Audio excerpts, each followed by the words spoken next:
curiosidades sobre a fogueira. Qual é a origem da fogueira? Há muito tempo atrás, quando nossos antepassados viviam em cavernas, não havia eletricidade para iluminar as noites frias de inverno. Eles precisavam encontrar um jeito de se aquecer e iluminar a escuridão. Foi então que alguém descobriu que se esfregasse e batesse rápido 2 pedras até que elas esquentassem, poderia produzir faíscas.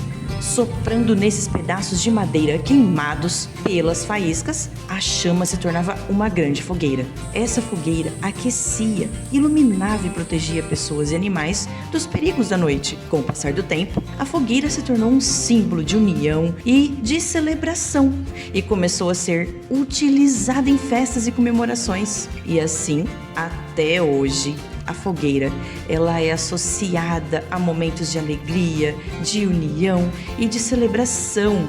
E você pode curtir uma fogueira com seus amigos e familiares em dias especiais, como em festas juninas, acampamentos, em época de frio, até mesmo no quintal de casa, para se aquecer, para assar um marshmallow, uma carninha e assim se divertir com a família. Se você gostou dessa curiosidade, deixe lá seus comentários e sugestões.